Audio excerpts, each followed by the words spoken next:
یہ جو بیہودہ چیزیں میں اس کو بتا رہا تھا، آج کل مرد کے لیے عورت کا فتنہ، انٹرنیٹ پر بیہودہ فلمیں دیکھی جا رہی ہیں، ننگی چیزیں دیکھی جا رہی ہیں، شادی شدہ لوگ بھی اس میں مبتلا ہیں، کنوارے بھی اس میں مبتلا ہیں. تو بھائی بچنے کی کوشش کرو. اس دن کو سوچو کہ ایک دن آئے گا یہ ساری چیزیں خود بخود چھوٹ جائیں گی. اگر پہلے سے چھوڑ دیں تو قبر میں اللہ نور پیدا کر دیں گے، روشنی پیدا کر دیں گے، ورنہ قبر کا عذاب بڑا سخت ہے. اللہ ہم سب کو بچائے. اگر کبھی گناہ ہو جائے گڑ گڑاؤ اللہ کے سامنے، بزرگوں سے رابطہ کرو، حضرت اس گناہ کی لت پڑ گئی ہے، کیسے چھوٹے مجھ سے. بزرگوں کے پاس نسخے ہوتے ہیں، طریقے ہوتے ہیں کہ اس سے گناہ کی لت چھوٹ جاتی ہے. تو یہ کوشش تو کرے نا بچنے کی، کوشش تو کرے بچنے کی.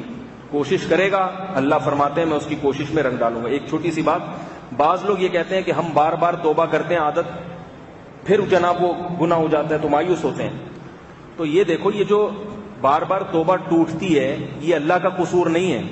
آپ نے گناہ کر کے اپنے آپ کو عادی بنایا ہے، یہ آپ کا قصور ہے.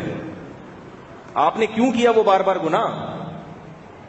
بار بار گناہ کیا ہے تو اب یہ آپ کی غلطی ہے کہ آپ نے اپنے آپ کو اتنا عادی بنا لیا. اب یہ قربانی دینی پڑے گی کہ توبہ پر قائم رہنے کے لیے اپنی خواہشات کا خون کرنا پڑے گا.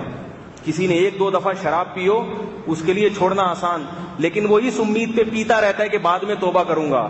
تو اب بعد میں توبہ پہ قائم رہنا بھی اس کو بھی اس میں دن میں تارے نظر آئیں گے، اور وہ اس کا اپنا قصور ہے. لوگ اللہ پہ ڈال دیتے ہیں کہ ہم تو توبہ کرتے ہیں مگر پھر بھی پتہ نہیں کیا مصیبت ہو جاتا ہے، تو اللہ ہماری مدد ہی نہیں کر رہا.